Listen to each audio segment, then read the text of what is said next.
نزل الخبر كالصاعقة في سماء صافية.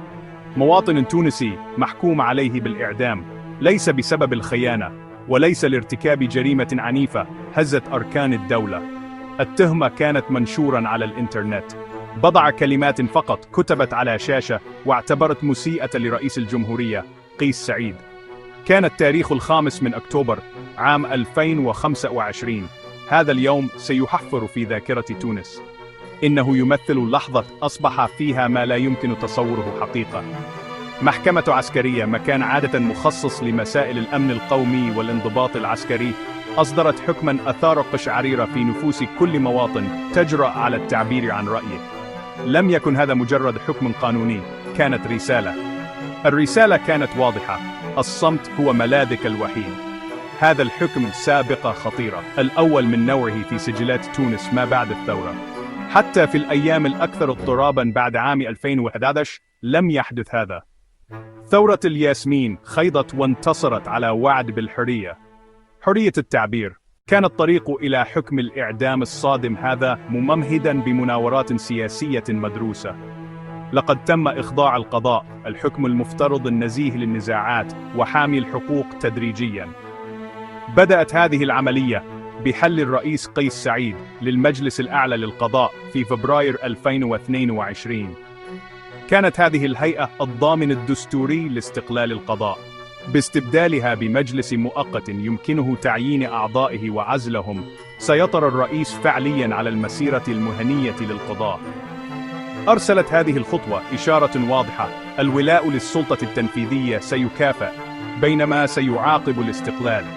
لم يعد القضاء فرعاً منفصلاً من الحكومة، لقد أصبح امتداداً للقصر الرئاسي.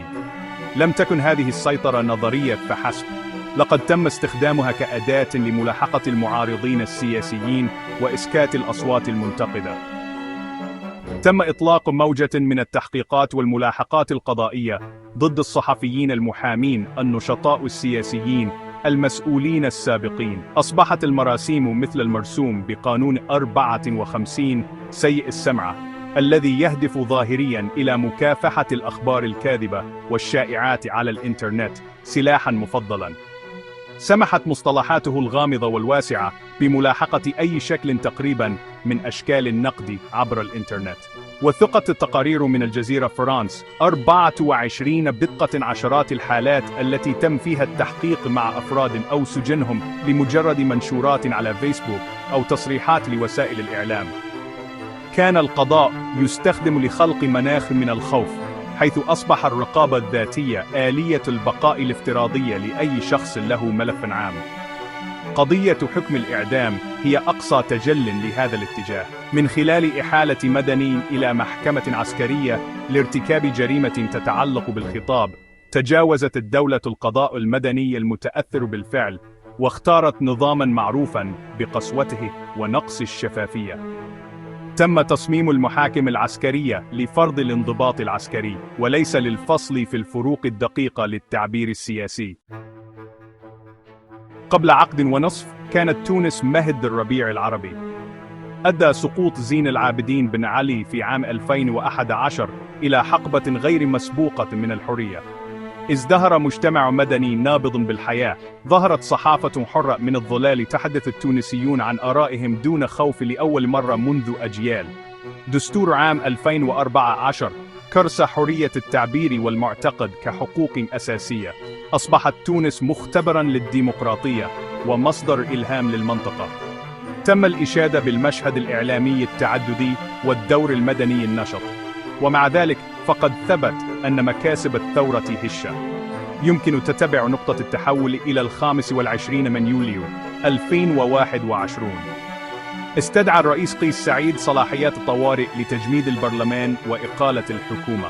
رحب بعض التونسيين بهذه الإجراءات في البداية، لكنها مثلت بداية تركيز منهجي للسلطة. بدأ الرئيس في الحكم بموجب مراسيم، متجاوزاً الرقابة التشريعية والقضائية. أصبحت الحالة الاستثنائية الوضع الطبيعي، وملأ فراغاً سياسياً بإرادة رجل واحد. وسائل الإعلام الدولية رصدت التحول. منظمات حقوق الإنسان دقت ناقوس الخطر، مراسل فرانس 24 أبلغوا عن اعتقالات سياسيين ونقاد.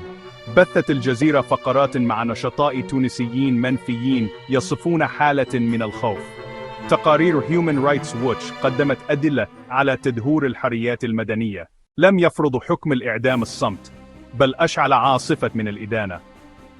في شوارع تونس ومدن رئيسية أخرى قوبل الحكم بمزيج من عدم التصديق والغضب والتحدي. اندلعت احتجاجات عفوية، وإن كانت أصغر وأكثر حذراً من تلك التي حدثت في الماضي.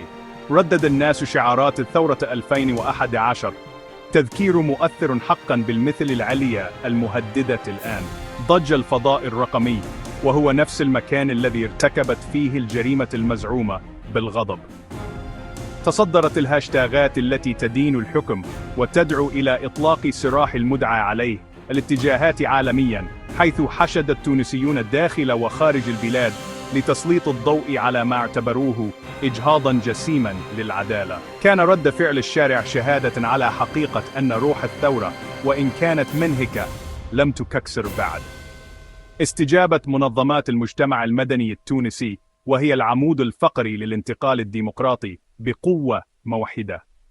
الاتحاد العام التونسي للشغل، النقابة الوطنية للصحفيين التونسيين، الرابطة التونسية للدفاع عن حقوق الإنسان. إن إصدار حكم الإعدام على منشور على وسائل التواصل الاجتماعي هو بصراحة تتويج لمشروع الرئيس قيس سعيد لترسيخ نظام حكم الرجل الواحد. منذ استيلائه على السلطة في عام 2021، لقد حل البرلمان المنتخب وشل اللجنة الانتخابية المستقلة، وأعاد كتابة الدستور لمنح نفسه صلاحيات شبه مطلقة.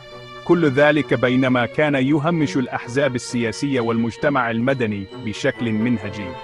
هذا التركيز المستمر للسلطة في أيدي السلطة التنفيذية هو حسناً التعريف النموذجي للانزلاق نحو الاستبداد. تحول القضاء إلى أداة للقمع، ليس عيباً في هذا النظام الجديد، إنه سماً أساسية. يزدهر هذا النمط من الحكم على فكرة العلاقة غير الوسيطة بين القائد والشعب. البرلمان، الصحافة، الأحزاب السياسية لا ينظر إلى النقد على أنه جزء مشروع من عملية ديمقراطية، بل كعمل خيانة أو مؤامرة دبرها أعداء خفيون. في هذه النظرة المانوية للعالم، إما أن تكون مع القائد أو ضد الأمة. يعمل حكم الإعدام كأداة نهائية في هذا النموذج، ويهدف إلى ترهيب النقاد لإخضاعهم المطلق.